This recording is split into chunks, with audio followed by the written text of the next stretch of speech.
todo el tema pandemia nos ha ayudado un poco a acelerar muchas decisiones que probablemente las compañías estaban en proceso, pero al final, bueno, lo que queremos ver es el lado positivo de esto en el contexto de que desearíamos de que este proceso no nos caiga como un ladrillo, sino que sea una oportunidad para mejorar las cosas, que en el fondo los que estamos en el mundo de los negocios, siempre lo que vamos a buscar son más clientes, obviamente sin sacrificar seguridad, porque en el mundo digital los temas eh, no son fáciles desde el punto de vista de la seguridad y el cibercrimen.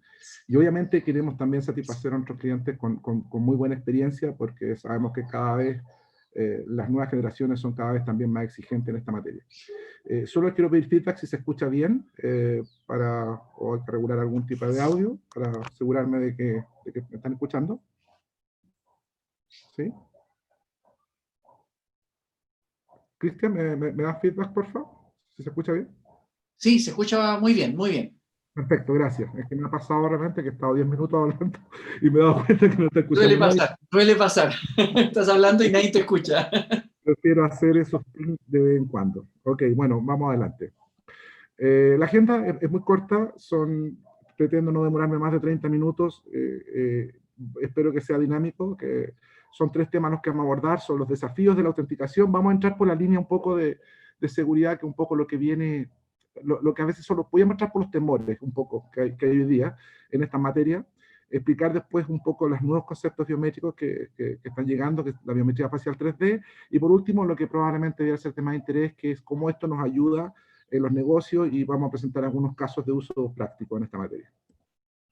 En materia de autenticación, y esto yo viniendo del sector financiero, el tema del fraude siempre ha sido algo que ha estado muy en la línea de los canales digitales. Las técnicas de defraudamiento más comunes en Latinoamérica son conceptos que probablemente para muchos son bastante conocidos.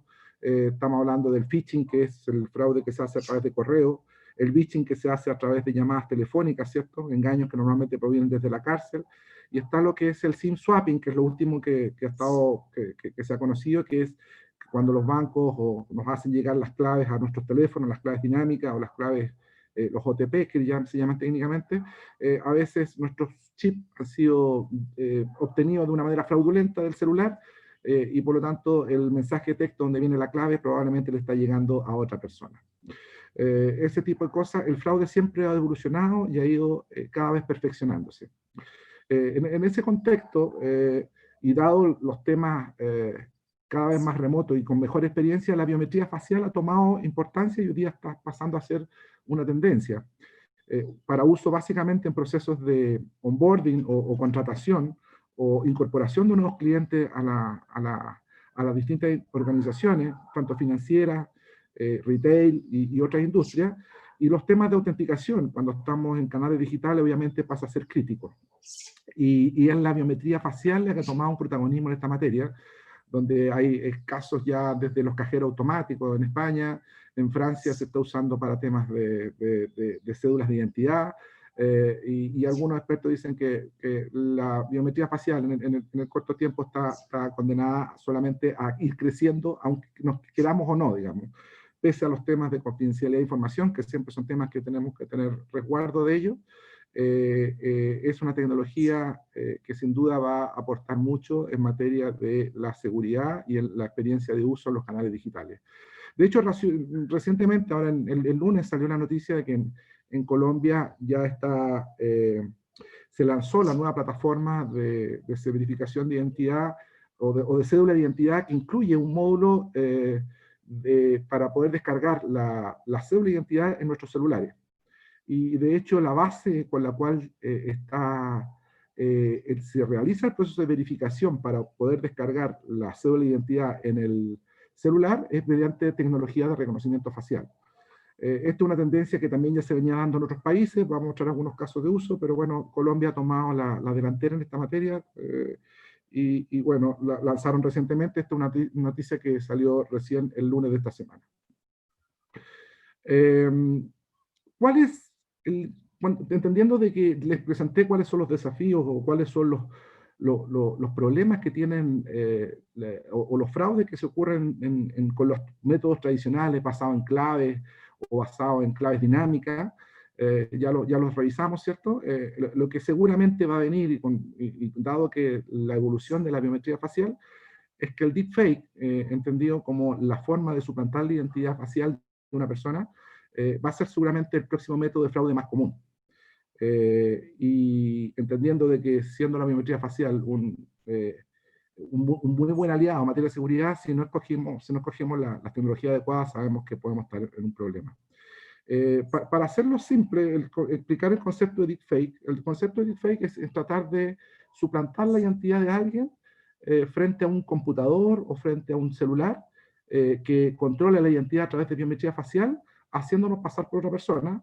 Y normalmente lo que conocemos como mecanismos para poder verificar si una persona al otro lado del celular es quien dice ser, y no es una foto o un video, cosas por el estilo, le pedimos que haga gestos o haga algún tipo de acción que le asegure de que la persona está frente al dispositivo y no es un intento de que es la persona real y no es un intento de suplantación.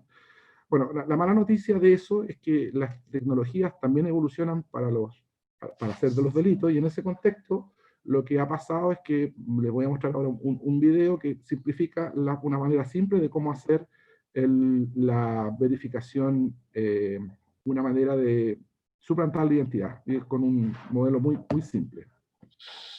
Preparé este video para mostrarles lo simple que puede ser suplantar la identidad de una persona con biometría facial 2D. No basta con guiñar un ojo o mover la cabeza para asegurar que el que está detrás de la cámara es quien dice ser. Vamos a ello.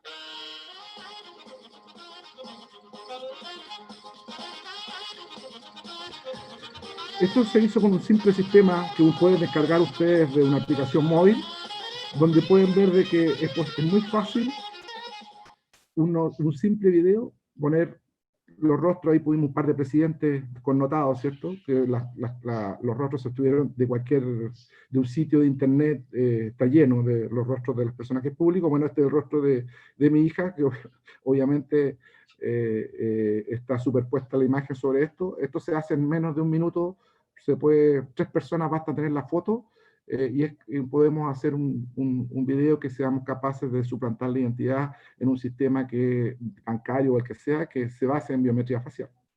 Ese es probablemente el talón de Aquiles de este tipo de tecnología. Como esto ya es una realidad, hace aproximadamente 3 años atrás, o 4, nació la ISO 30107, que es una normativa que lo que pretende regular es justamente la detección de ataques de presentación biométrica. O sea, en el fondo, cuáles son los temas que hay que tener en consideración cuando estamos frente a un sistema que queramos que sea seguro en materia de la captura o la prueba, lo que se llama también como prueba de vía dentro de la biometría facial. En este caso, esta ISO 30107 tiene al menos 3 niveles. Cuando hablamos del nivel 1 es que sea capaz la tecnología de verificar que no esté frente a una foto digital o en papel, o pueden ser máscaras también. El nivel 2, de hecho, habla de máscaras tridimensionales, que normalmente estas tienen costo de $300, y de las máscaras que hablaba Cristian al principio, son las que tienen que ver con la ISO 30107 nivel 3, que son máscaras tridimensionales ultra realistas, tienen un costo del orden de $3.000 aproximadamente, y de hecho por lo tanto hay empresas reguladas que son capaces de certificar las tecnologías en estos 2 primeros niveles, porque este tercer nivel todavía no hay empresas que sean capaces de dar la certificación por el costo que significaría, ¿no? Porque tendrían que tener un conjunto de máscaras con costo de $3.000 cada una, así que en ese sentido la certificación nivel 3 todavía no existe en el mercado. Estos son temas relativamente nuevos. Lo que les voy a mostrar acá un poco es la tecnología que estamos representando. La prueba de vía certificada está certificada en nivel 1 y en nivel 2 de la ISO 30107. Como no existe el nivel 3, esta tecnología tiene un programa mundial de recompensa de $100.000 a quien sea capaz de vulnerarla. De hecho, esta es la única tecnología que tiene un premio de estas características a nivel mundial. O sea, cualquier suplantador o cualquier intento de suplantación de un hacker o un ciberdelincuente va a ser mucho más rentable que lo haga tratando de ganarse esa recompensa y queda menos expuesto que hacer un fraude real. Les voy a mostrar un pequeño video de las pruebas de laboratorio que se hacen con esta tecnología para que vean dos cosas. Uno, como la simplicidad de uso y que basta con que cualquier cámara, puede ser la de un celular o un webcam, o una webcam de un dispositivo, solamente la acercan al celular y el sistema o a la cámara se da cuenta en menos de 2 segundos si lo que hay detrás de la cámara es una persona real o no. Se hacen pruebas, ahí estamos viendo con distintas máscaras, con fotos, con televisores de alta resolución 4K, y efectivamente los resultados son muy satisfactorios. Ahí podemos ver que lo hizo con su rostro real y el sistema fue capaz de detectar en menos de 2 segundos, como les digo, algo que parece simple, pero sabemos que tecnológicamente es muy complejo saber si quien está detrás de la cámara es una persona real. Esto funciona en base a algoritmos que en realidad no obtienen fotos, sino que obtienen un video, que tiene aproximadamente 30 cuadros, lo que permite formar una imagen o la representación de una imagen tridimensional del rostro. Eso tiene mucha más información que la que tendría una foto bidimensional. Y además permite, además de tener una mejor prueba de vida, es varios órdenes de magnitud superior a lo que hoy día es una biometría bidimensional.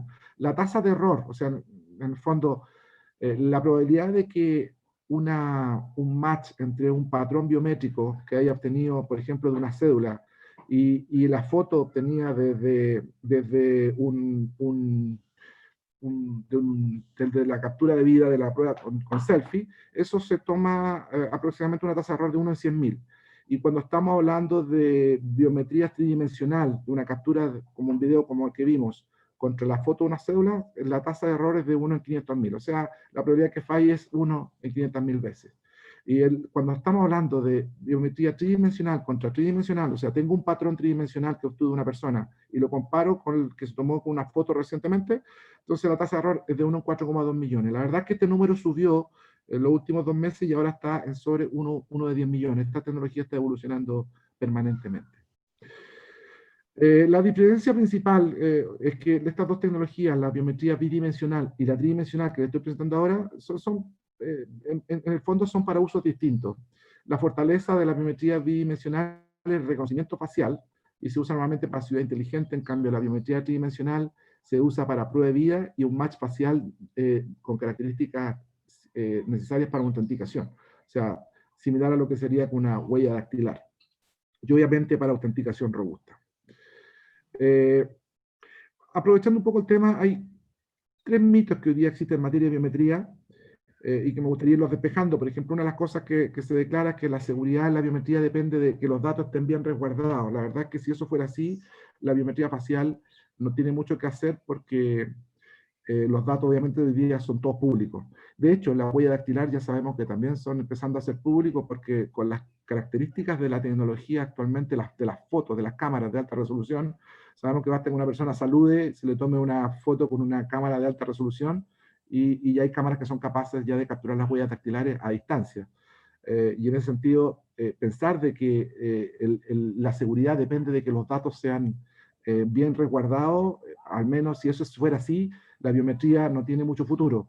Pero afortunadamente eso es el primer mito a derribar porque efectivamente la biometría, lo importante es que la captura o la prueba de vida que hay detrás sea de buena calidad. Eso hace de que da lo mismo si los datos o el patrón biométrico es público o no, porque nos aseguramos que la persona está presente frente al dispositivo.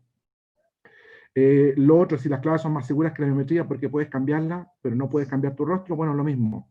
También es un mito, porque la prueba de vida finalmente es lo que tenemos que poner el esfuerzo o poner lo relevante. Y lo último, la biometría dactilar es más segura que la facial, porque las huellas no son públicas. La verdad es que las huellas probablemente cada vez van a empezar a ser más públicas.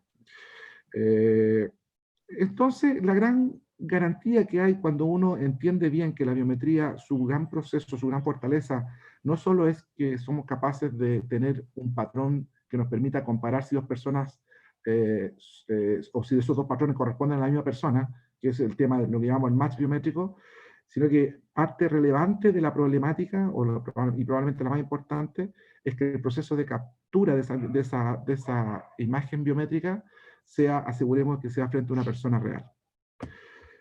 Y eso es lo que se consigue con esta tecnología. Lo que les vamos a mostrar ahora es algunos casos de uso, los más tradicionales que hoy día se conocen, y vamos a ir complementándolos con probablemente algunos que han ido saliendo recientemente.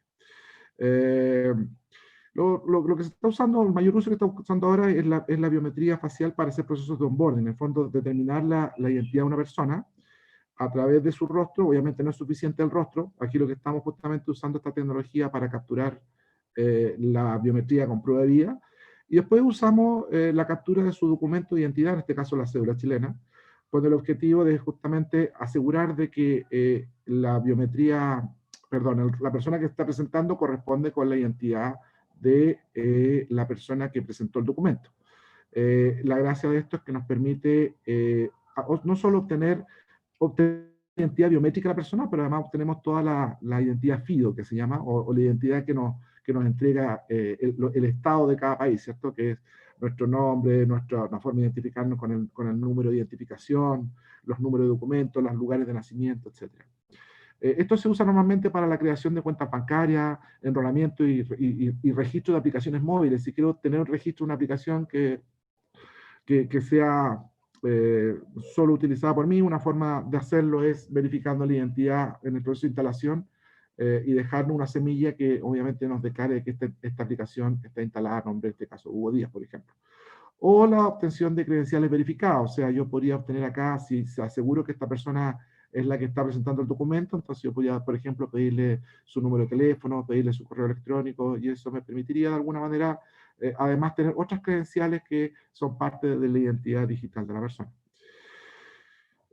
Si tengo un patrón biométrico tridimensional, lo que me va a permitir también es usarlo para, por ejemplo, después enrolar en un paso solamente una aplicación móvil. Nosotros cambiamos los teléfonos en promedio cada 1 año y medio, cada 2 años. Por lo tanto, si yo tuviera que hacer todo ese proceso cada vez que voy a registrar su aplicación nueva, la bancaria, por ejemplo, tendría que pedirle todos los pasos, pero si tengo el patrón biométrico tridimensional, basta que después le pida solo el rostro, y con eso podría ser capaz de asegurar que la persona, tener la identidad de la persona que se está presentando, obviamente con prueba de vida. Hay casos también que se usan en la banca hoy día para autorizar transferencias electrónicas o hacer transacciones que son de mayor compromiso. Normalmente los bancos piden segundo o terceros factores. Una forma simple de obtener un segundo o tercer factor antes de aprobar esta transacción es hacerlo con biometría facial, que de alguna manera el sistema, antes de aprobar la transacción, le solicite a la persona hacer una verificación facial, obviamente si previamente fue enrolada la aplicación con el sistema que acabamos de ver, un proceso de onboarding. Y con eso, si la aprobación se da OK en el celular, entonces la aplicación se completa en el banco. Esto lo que nos permite tener 2 factores de autenticación en un proceso bastante simple y una experiencia de uso bastante adecuada, en el sentido de que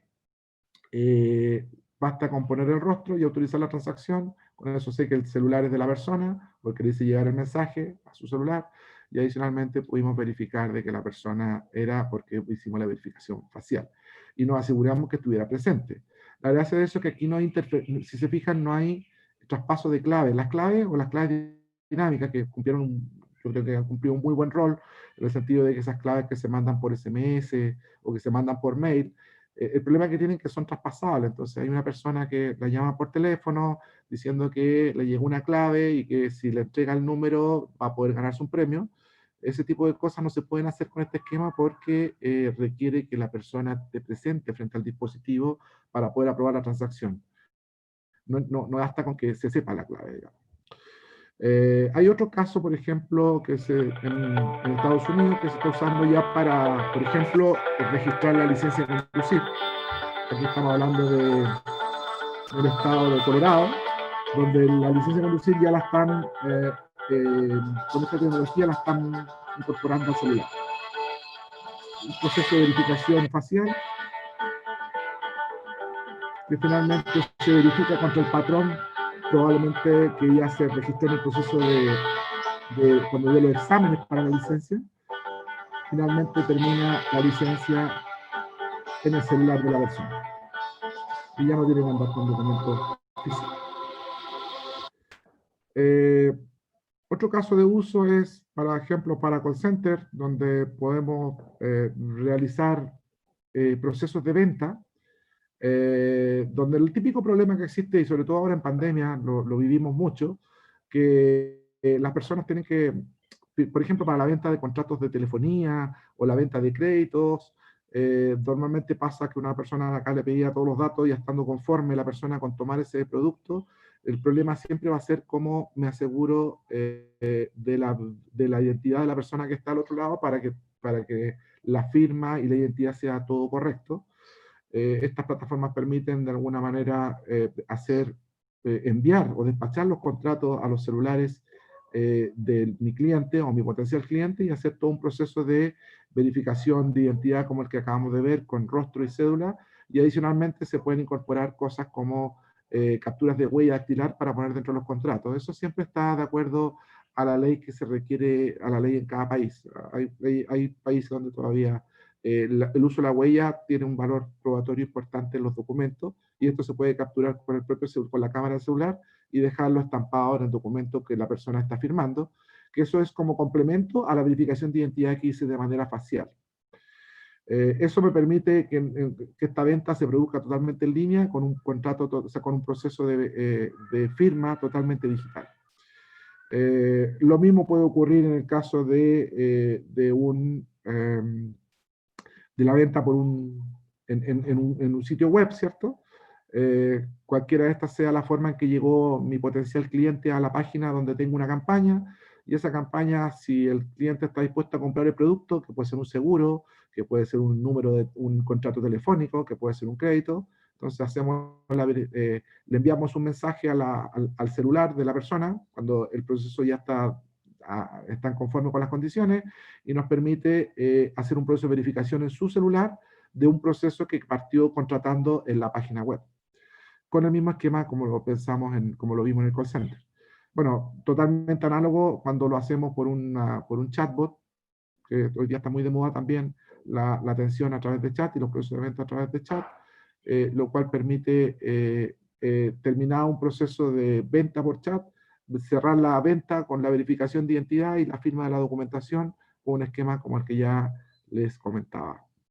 Por último, también hay verificación de identidad en los delivery. Si, por ejemplo, la entrega del producto no es un servicio solo, no es solo totalmente digital, sino que hay una entrega de un producto físico, también podemos asegurar la entrega del producto o incluso la firma de contrato en el momento de la entrega, porque esto se podría hacer directamente en el domicilio de la persona, y el delivery llevar el aplicativo que nos permite, por supuesto, confirmar la identidad y que cierre la firma electrónica en su domicilio.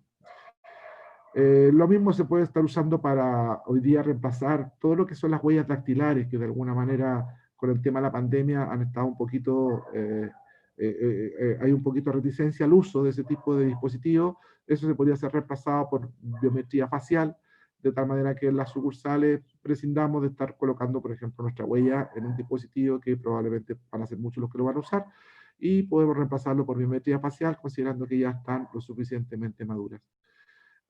Hay otros casos que también estas tecnologías se han incorporado al documento, perdón, a dispositivos que hoy día vienen, que es la última tecnología que está llegando para el punto de venta, que son los Smart POS. Estos Smart POS también hemos incorporado tecnología de identidad digital. Aquí también puede ser incluso captura de biometría facial o biometría dactilar. Estos son los nuevos dispositivos que hoy día se están empezando a usar acá en Chile, seguramente en Ecuador también, donde reemplazan, donde los POS ya no son solamente una máquina para recibir tarjeta, obviamente lo siguen haciendo, pero además se pueden colocar aquí aplicaciones de venta, se pueden colocar aplicaciones de firma de contrato, porque además tiene la capacidad de verificar. entiendo que el escribir un cacho puede ser bastante sintético para dejar un espacio de... Hugo, se te ha ido un poco el audio. Se escucha mal. ¿Me escuchan mal ahora? ¿Me escuchan? ¿Aló? Ahora sí, ahora te hemos recuperado. Ok, disculpen. Les voy a poner un pequeño video de acá mismo de cómo sería esta tecnología, ahora con biometría dactilar, pero dispuesta en un dispositivo como lo es un Smart POS.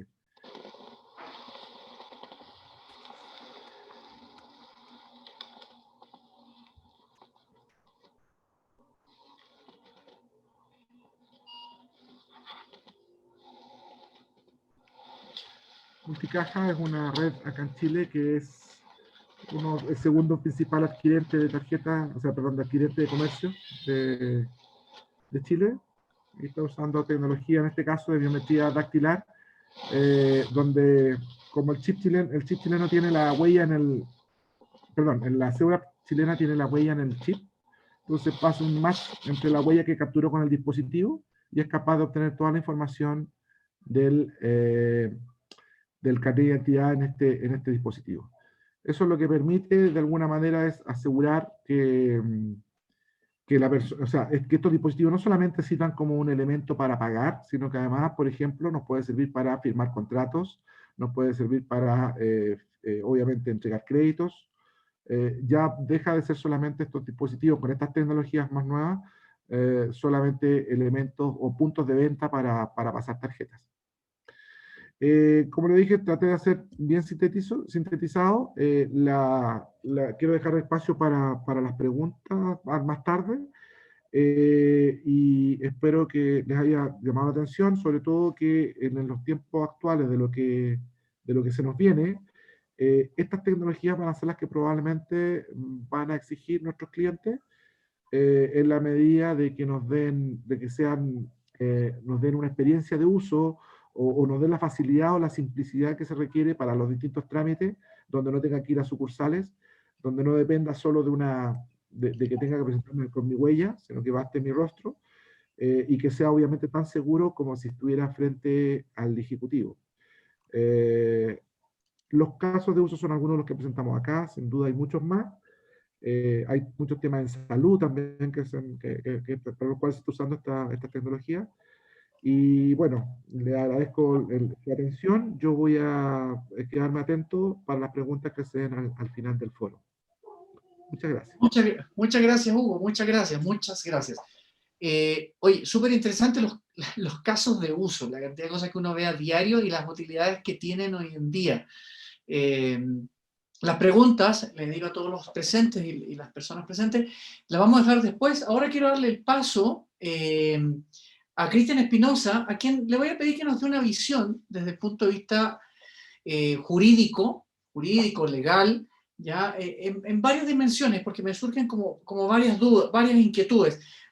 Cuando hablamos desde el punto de vista biométrico o desde el campo de la biometría, ¿cómo es este acercamiento o la opinión legal que existe frente al empresario y frente al cliente? Eso es una cosa que me surge inmediatamente. O sea, claro, estamos viendo una tecnología que, como nos decía Hugo, nos ayuda muchísimo, pero nos expone muchísimo. Entonces, en ese sentido, ¿cuál es la perspectiva que hay? Lo otro es, ¿qué está pasando a nivel mundial? Yo sé, Cristian, que tú acabas de volver de una maestría en Europa en temas de ciberseguridad desde el punto de vista jurídico, y sé que trabajaste varios temas de investigación al respecto, y me gustaría saber cómo se está viendo este tema del boom tecnológico, que en realidad nos está haciendo correr y nos ha traído el futuro. El 2021 nos lo puso en el 2020.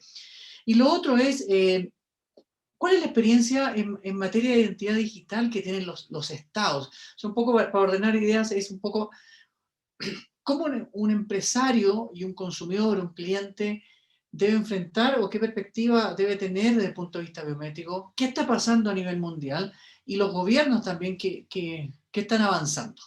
Cristian, te doy la palabra. Muchas gracias nuevamente por estar con nosotros. Bueno, gracias, Cristian. Hugo, una presentación interesantísima. Creo que me quedé igual que Cristian respecto de los casos de uso para la tecnología que acabas de mostrar. Pero bueno, centrándome ya un poco en lo que me acaba de mencionar Cristian, pues sí, una de las primeras cosas que tenemos que considerar es, en biometría, es que son datos, y son datos personales, son datos del ciudadano, datos de cada uno de los usuarios.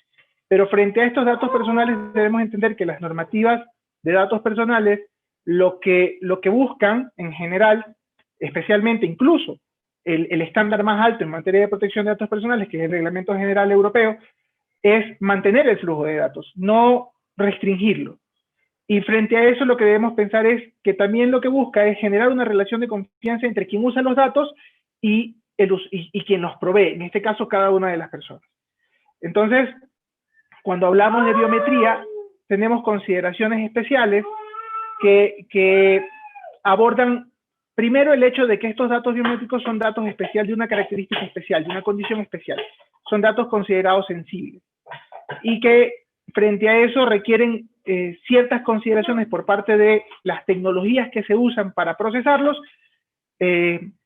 como seguridad y privacidad desde el diseño y configuraciones predeterminadas de privacidad, medidas de seguridad específicas, la legitimación del uso de los datos, una evaluación de impacto respecto de cómo se usan estos datos. Esto por mencionar algunas. Y en función de eso, entendemos que la biometría cumple un rol esencial para la autenticación o para el acceso a ciertas prestaciones desde el sector público y desde el sector privado. No es lo mismo pensar que yo puedo acceder de la misma manera para un servicio, qué sé yo, para obtener mi licencia de conducir, que para obtener un crédito ante una entidad bancaria. Y en función de eso, pues debemos entender que cada acción detrás o cada servicio que se presta debe superar o debe cumplir con unas medidas de seguridad o unas medidas mucho más fuertes a la hora de autenticar. La biometría es esto, o sea, es tal vez una de los mecanismos de autenticación más fiables, sí, efectivamente, dependiendo de la tecnología que se implemente. La que acaba de mostrar Hugo me parece que supera con creces tal vez la pregunta más importante realizada por la Comisión Europea de Protección de Datos y algunas de las agencias de protección de datos a nivel mundial, que es la prueba de vida. Verificar que efectivamente no se esté tratando de falsear el acceso de la persona que está ahí. Entonces, aquí creo que respondo dos de las preguntas que acaba de mencionar Cristian. Primero, es esta relación de confianza que debe existir entre quien procesa los datos, en quien usa la biometría y el usuario que va a prestar sus datos. Yo no confiaría mis datos, por ejemplo, a aplicaciones como FaceApp, no lo haría, pero obviamente si tengo una relación de confianza con mi banco particularmente o con el sector público en general, porque son los medios con los cuales puedo acceder a servicios, pues no tendría ningún problema en hacerlo. Eso siempre y cuando obviamente esta relación de confianza sea sólida y entienda cómo se va a procesar mi información personal. A nivel mundial, pues sí, mira, cuando hablas de gobiernos digitales, tú tienes que pensar que uno de los aspectos relevantes en materia de gobierno digital es la identidad digital. Y la identidad digital se usa o se considera como el mecanismo que utilizas para poder acceder a servicios. Sine qua non es este el punto que debes considerar para acceder a servicios públicos. En Ecuador contamos con un mecanismo, una herramienta de autenticación digital. Hemos lanzado desde la perspectiva de la necesidad de contar cada vez con canales mucho más amplios y mucho más efectivos para que los ciudadanos accedan a los servicios prestados por el Estado, en virtud de esta pandemia que, usando una frase que ya suena trillada respecto de tantas veces la usan cuando se hablan se dan charlas de transformación digital, la COVID-19 ha sido tal vez el mayor acelerador de transformación digital de los últimos años. Todos los estados se habían encaminado de alguna manera, pero se vieron una necesidad de llegar a convertirse en un estado conectado, en un estado mucho más avanzado para alcanzar a prestar servicios a ciudadanos que en virtud de las restricciones de seguridad sanitaria, de aforo de las instalaciones públicas, necesitan contar con una visión de multicanalidad. Y los canales digitales son aquellos que han ofrecido la solución más óptima. Y en función de eso, la autenticación, la identidad digital, es una de las herramientas que más se necesita al momento de prestar un servicio. Y como lo mencioné hace un momento, puede que yo no tenga que utilizar el mismo mecanismo de autenticación para solicitar un turno que para solicitar un crédito. Y necesito reforzar esta visión respecto de esta perspectiva. Como te lo dije, como lo mencioné hace un momento, esto es materia en derecho, se aborda desde la perspectiva de protección de datos personales, porque estamos tratando de datos personales, se aborda desde la perspectiva de derecho de la ciberseguridad, porque tiene que ofrecer garantías de seguridad a la hora de usar el servicio, y de manera general, como lo mencionó hace un momento Hugo, no todos los países tienen la misma normativa, no todos los países abordan estos aspectos desde la misma perspectiva. Ecuador tiene reconocido el derecho a la protección de datos personales, sin embargo, no tiene una norma, no tiene una ley de protección de datos personales, y me parece que a la hora de implementar estos mecanismos dentro del esquema completo y que cada empresa cuente con una política de protección de datos personales, con una estrategia de protección de datos personales, debe considerar que si se van a utilizar estas tecnologías, que además son útiles y además pueden ofrecer una gran facilidad para la experiencia de usuario, una gran visión en experiencia de usuario, deben estar respaldadas por estos criterios. Básicamente ese el acercamiento que podemos hacer al hablar de biometría desde la perspectiva del derecho en general, ¿no?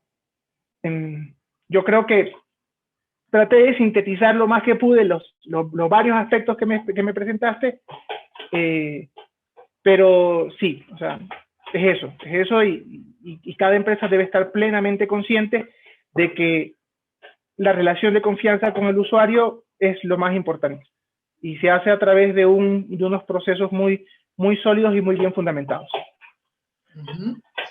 Gracias, Cristian. Gracias. O sea, en términos estrictos, una cosa es la seguridad y la otra es la confianza. O sea, la seguridad la podemos proveer con diferentes mecanismos, pero la confianza que se construye es algo que va mucho más profundo. Y en ese sentido, tecnologías como la que presentó Hugo y lo que tú estás contando de que ya la legislación está preocupada de estos temas, pero independiente de la legislación es una relación de confianza. Porque muchas veces las empresas confundimos con que decirle a los clientes, mira, tengo una herramienta súper sofisticada, pero no garantizo otros elementos de confianza, los negocios fallan, los clientes se pierden. Si alguien desea hacer alguna pregunta puede hacerla por el chat, dejamos el micrófono abierto. Mientras tanto, voy haciendo unos comentarios de lo que he escuchado en la presentación de Hugo Cristian. También por lo que decía Cristian, el mundo se ha acelerado, no solamente se aceleró en transformación digital, sino también en materia jurídica. Está muy preocupada. Yo sé que tú viviste varias experiencias en España. Ecuador está avanzando, pero tiene que avanzar con esos pasos seguros. Y obviamente lo bueno es que en ningún momento se ve el proteger, el proveer confianza, el paso de confianza como algo negativo, sino que en realidad incluso se ve como un elemento de competitividad. Porque a veces pensamos que los aspectos legales frenan las cosas, en realidad los aceleran.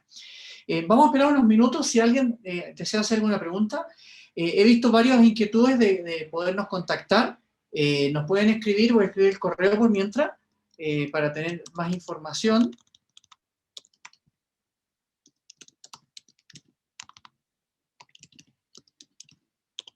Pueden escribirnos a ese correo para ya establecer los contactos de las personas interesadas. Y a ver si alguien nos hace alguna pregunta, si hay algún interés particular. Sé que los casos de uso, Hugo, han sido bastante clarificatorios.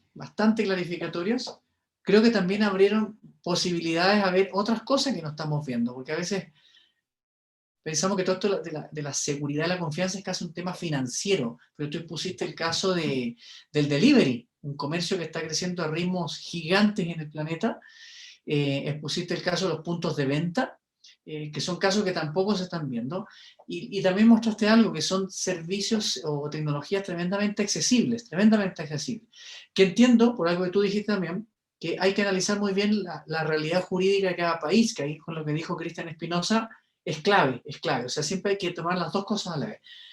Nos han llegado dos preguntas de Soraya Loza, las voy a leer, creo que son para Hugo, ¿ya? Mientras dice que son dos preguntas, nos ha planteado una, comencemos con esa. Hugo, ¿cuál sería la mejor técnica para ingresar en un onboarding? Varios campos para recabar información del cliente. ¿Cómo se podría proteger? Bueno, creo que hay algo para Cristian Espinosa también. Ok. A ver, lo primero, desde el punto de vista del cliente, tenemos que tratar de evitar que haga cosas que la tecnología ya hace.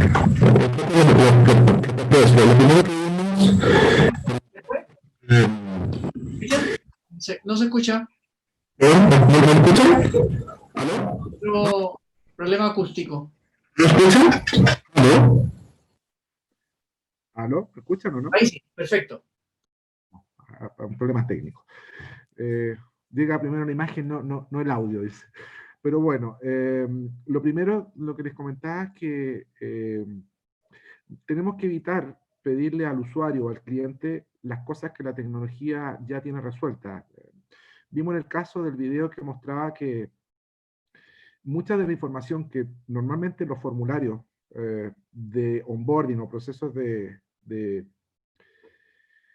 registro de clientes, le pedimos nombre, pedimos fecha de nacimiento, pedimos lugar de nacimiento, qué sé yo, que son datos que están en el documento de identidad.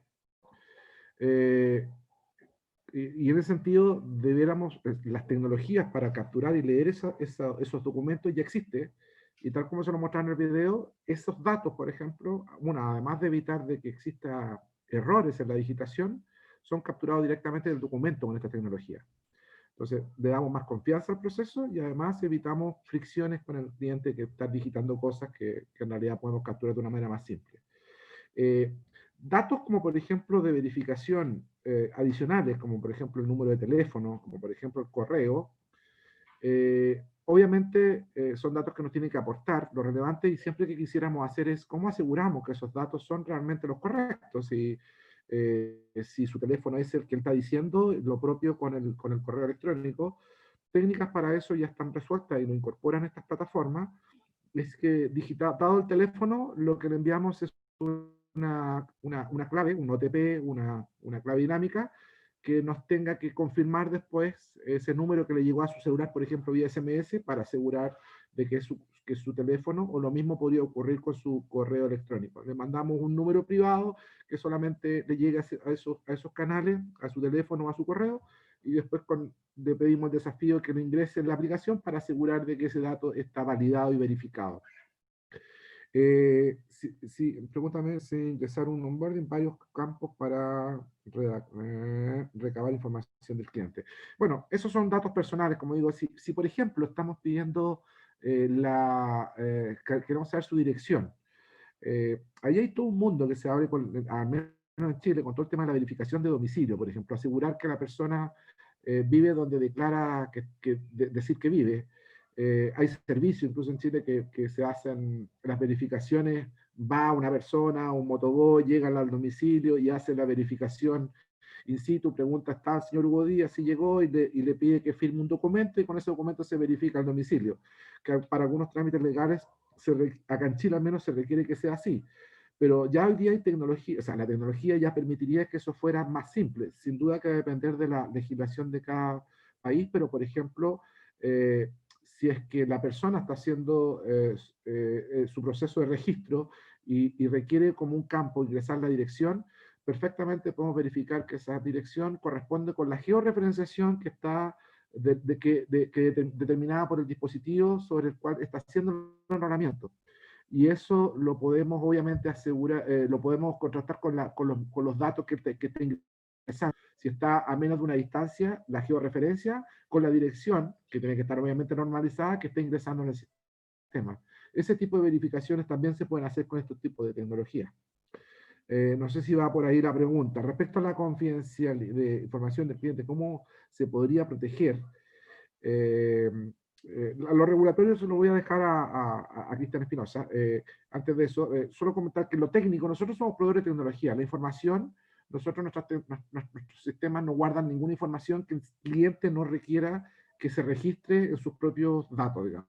Y es responsable, obviamente, de la administración de esos datos. Si es que lo requiere, hay clientes que dicen que prefieren no quiero guardar nada, solamente quiero verificar la identidad, y no quiero dejar registro de nada. Pero eso depende un poco del caso de uso, de la legislación de cada industria, porque siempre sabemos, por supuesto, que es distinta a una legislación bancaria que probablemente la del retail. Sin duda que hay cosas que son de ley y que son transversales a todos, y ahí seguramente Cristian puede ayudar mucho más en esa materia desde el punto de vista legislativo o regulatorio. Sí, bueno, gracias. Efectivamente, por ejemplo, uno de los mecanismos tecnológicos que utiliza el Estado ecuatoriano es la interoperabilidad, ¿no? Nosotros tenemos una articulación nacional para los servicios públicos y que se está abriendo, y que se ha abierto y se está abriendo cada vez más hacia los privados, es utilizar información que ya conste en alguna base de datos y que interopere con otras bases, con otros consumidores para poder prestar servicios con información un poco más ajustada. Y en temas regulatorios, pues como lo mencioné, Ecuador no tiene una legislación de protección de datos personales. Ecuador está trabajando en su primer proyecto de ley de protección de datos personales, se ventila ya en la Asamblea, está en primer debate en este momento, pero sí hay que considerar que desde el ámbito regulatorio, reconocido el derecho a nivel constitucional, para hacer uso de datos personales en Ecuador se puede considerar solo dos aspectos. Uno, por mandato de ley, que es básicamente lo que respalda a las instituciones públicas para utilizar datos personales de los ciudadanos, y dos, consentimiento del titular. El consentimiento del titular de los datos, del titular del derecho de datos personales, de quien entrega sus datos, es básico para poder utilizar esto. Y eso requiere unas políticas de privacidad, unas políticas de protección de datos, unos términos y condiciones de uso de cada aplicativo o de cada servicio que se preste, un poco más ajustados a lo que se pretende hacer con esta información. Existen un montón de estándares internacionales a nivel ISO, hay estándares en materia de protección de datos en sistemas de información que se pueden aplicar. Y lo más importante es siempre contar con asesoría real en esta materia. La experiencia europea nos dejó marcada la pauta.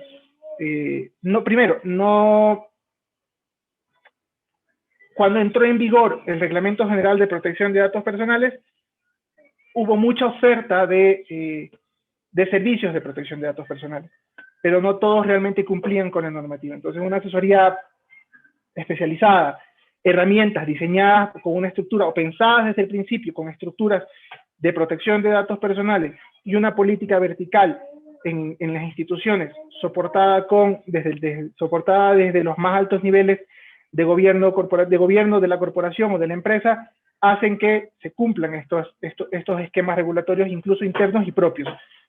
Muchas grandes empresas se autorregulan.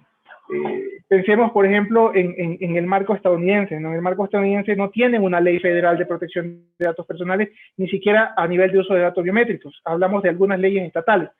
Pero las empresas se autorregulan y han generado compromisos con las entidades de control estadounidenses respecto de cómo utilizar los datos. Acá se requiere que se apeguen al marco constitucional y que cumplan con principios ya establecidos de cómo hacer el tratamiento de estos datos. Eso desde el punto de vista regulatorio. Cristian, algo importante. Obviamente hay marcos regulatorios, algunos más maduros, otros más en proceso de maduración, y en todo momento lo importante es que hay que tenerlos presentes antes de iniciar la publicación. Y dijiste algo importante respecto a la experiencia europea en España, que no por el solo hecho de desplegar la tecnología va a ser exitoso, se necesita un acompañamiento específico. Lo mencionaste, lo dejaste muy claro, o sea, hace unos años atrás también hubo un boom de determinada tecnología, que debo decir quizás no tan robusta como la que ha presentado Hugo, pero igual había que verificar eso. Y tú dijiste que esta tecnología está respondiendo con creces, la que estamos presentando con creces, incluso a la regulación europea. Y algo importante, que también lo dejo presente a todos quienes están asistiendo a este webinar. Cuando uno garantiza estas pruebas, nuestro mercado, nuestros canales de llegada al cliente crecen. Incluso si en otros países estas tecnologías están, uno puede, o esta tecnología la tiene en sus dispositivos móviles, nuestros mercados crecen más allá de nuestras fronteras, porque ya puedo hacer pruebas de vida de personas en otros países. Obviamente hay un tema regulatorio, pero ya puedo acercarme con otros productos, ¿ya? O con otros servicios, con otra información, a otros mercados ya más internacionales. Bueno, No sé si alguien desea hacer alguna pregunta más o intervenir. Tenemos solamente... Ah, perdón, había otra de Soraya. Soraya dice, ¿se puede dar el caso que la app reconozca un documento que no sea la cédula física? Es decir, una fotocopia en alta definición, por ejemplo, al momento del ingreso. Hugo, te dejo la palabra. Sí, sí, claro, no hay problema. Sí, uno de estos procesos de onboarding basados en documentos de identidad, lo primero claro, así como tenemos como prueba de vida para los rostros, ¿cierto? Que la gracia que tienen los rostros, más allá que sean distintas en distintas razas y todo eso, pueden ser distintos los rostros, pero tienen una contextura similar. Los documentos de identidad en cada país tienen distintas características. O sea, hay documentos que tienen estándares muy altos y otros que probablemente son un poco más débiles en materia de con qué están construidos, la calidad del texto que está dentro. Hay algunos que tienen chip incluso. En el caso chileno tiene chip, de hecho, y de hecho se puede leer con los celulares directamente desde el dispositivo. Si tiene NFC, se puede leer los datos desde el celular, se puede leer el chip. Pero si queremos efectivamente tener certeza si el documento es válido o no es válido, cualquiera que declare de que la tecnología es infalible y de que pudiera imprimir, o sea, que se pudiera sacar una copia de buena calidad de un documento, lo más probable es que no haya tecnología todavía disponible para asegurar con toda la gama de dispositivos móviles que existe hoy día de que una cédula es verdadera o no. Hay tecnología, y nosotros tenemos tecnologías para que se han entrenado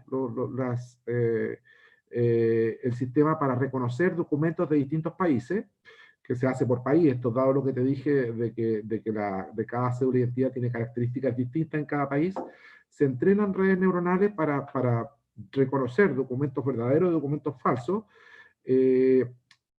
siendo de ayuda para cuando son cosas que son, digamos, entre comillas, no muy sofisticadas, funciona bien, pero si tenemos una máquina sofisticada para generar fotocopias, de hecho, o sea, generar copias, de hecho en Colombia tenemos una experiencia de que en Colombia las cédulas de identidad salían falsificadas desde la propia fuente, entonces como es imposible determinar si un documento es real o no. Y lo que se ocurre, y lo que normalmente se usa, y tenemos casos en otros países de Centroamérica, que lo que se hace, normalmente hay fuentes de confianza en cada país, privadas o públicas, que entregan información relativa al documento, como por ejemplo, en Chile existen muchos burós, que son los burós de crédito, que tienen información de los clientes, perdón, de los ciudadanos, de la gente, que está el número del documento, el número de serie, varios datos que son los que están registrados en el documento, y se puede hacer verificación si ese documento efectivamente, el contenido que tiene corresponde con el contenido con el contenido que está registrado en el buro de crédito, por ejemplo, que son como un Equifax o empresas similares, o TransJunior también son ese tipo de empresas. Hay otro tipo hay registros civiles, por ejemplo, que entregan información de vigencia, como el caso chileno.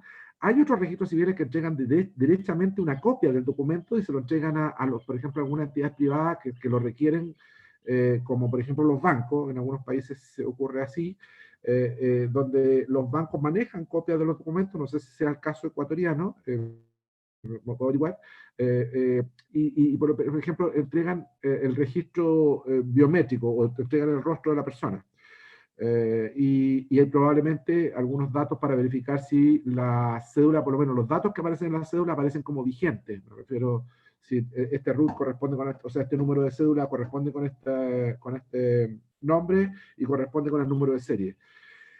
Eso es más o menos lo que se hace y se complementa, por lo tanto, la verificación que se hace con observación de la foto del documento o del video del documento, que se contrasta con redes neuronales, como te digo, para verificar que no sea una copia digital o este tipo de cosas, pero normalmente se complementa con fuentes de confianza como las que te comento. Seguro que en Ecuador debe haber burós de crédito o empresas de información que manejan información de los ciudadanos que probablemente pueden complementar este tipo de verificaciones de identidad. No sé si respondo con eso. Gracias, Hugo. Bueno, creo que sí.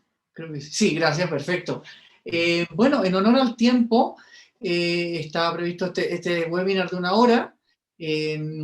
Cristian Espinosa, no sé si quieres complementar algo respecto de cómo qué pasaría si en Ecuador se detectase se considerara real una fotocopia de una cédula. ¿Existe algo hecho al respecto o en algún otro país que conozcas? Mira, te puedo hablar un poco de la experiencia ecuatoriana de Ecuador. Creo que lo mencioné, lanzamos esta semana la licencia de conducir digital. Ya tenemos el pasaporte electrónico y estamos avanzando hacia la cédula digital, tratando de consolidar lo que se haría o se conocería como el expediente digital ciudadano. En experiencias extranjeras, la verdad que de este tipo no conozco, pero estoy seguro que debe haber quien haya intentado tratar de vulnerar este tipo de seguridades de muchas maneras. Acá en Ecuador, nuestra normativa en materia de este tipo de cosas todavía sigue siendo un poco, necesita más desarrollo, pero yo asumo que con la visión adecuada de que los países tienen que tender hacia la digitalización y obviamente contar con un marco normativo que la soporte, pues cada día estaremos más cerca de contar con mecanismos legales que nos amparen de mejor manera. Gracias, Cristian. Bueno, para ir cerrando la sesión de hoy, compartir nuestras reflexiones de cierre. Agradezco a todas las personas que han estado presentes. Hemos visto un tema importante. Las empresas se están digitalizando, nos estamos distanciando, pero acercándonos digitalmente. Usar máscaras, cualquier persona podría violar un sistema de seguridad, lo que hemos comentado hoy es un método tremendamente seguro. Hemos tenido la opinión hemos tenido ese conocimiento gracias a Hugo Díaz de Chile, de Autenticar, y también la visión desde el aspecto jurídico, que en realidad es proactivo y receptivo al avance tecnológico y no lo está deteniendo. Otra cosa es que está protegiendo la confianza, que no es lo mismo que la seguridad. Y Ecuador en ese sentido está preparado. Esperemos que funcione todo bien y así como nos decía Hugo, así como avanza la tecnología, para bien también avanza para mal, sigue avanzando más para bien. Quiero ir cerrando este webinar de hoy. Quiero agradecer enormemente el tiempo, la preparación que han tenido Hugo y Cristian para el día de hoy. Cualquier consulta que tengan nos pueden escribir, estaremos en contacto con ustedes. Este es nuestro penúltimo webinar, los dejo invitados al webinar, a nuestro siguiente webinar el día 7 de diciembre, en donde como parte está el consulting, siempre preocupado de mirar al futuro y estar atentos al desarrollo productivo y económico de los países. Para nosotros la innovación es preparar a las organizaciones para la economía de la innovación, esta economía que nos va a permitir ser distintos, competitivos y muy diferenciados a nivel mundial. Estaremos junto a Rebeca Vidal, de directora ejecutiva de CAF desde Panamá. Estará también miembros de Pacari contando su experiencia y hablaremos sobre un curso que lanzaremos el próximo año de forma completamente gratuita para Latinoamérica sobre cadenas productivas y clústeres, en donde proveeremos herramientas a personas que estén ligadas al mundo del sector productivo, a las integraciones productivas, para que tengan herramientas para desarrollar modelos innovadores, modelos diferenciadores y que garanticen una productividad de alto rendimiento en este 2021 que ya nos ha llegado. Les doy las gracias a todos. Nuevamente, Hugo, gracias. Cristian, muchas gracias. Me estoy despidiendo. Buenas noches y espero verlos el día 7 de diciembre a las 9:30 de la mañana. Se pueden inscribir en la página web de CAF en la sección capacitación para el próximo evento y por supuesto estar atento a nuestros siguientes webinars a inicio del 2021 y por cualquier contacto no lo olviden, escríbanos a info@stayconsulting.com. Buenas noches y gracias a todos desde Quito.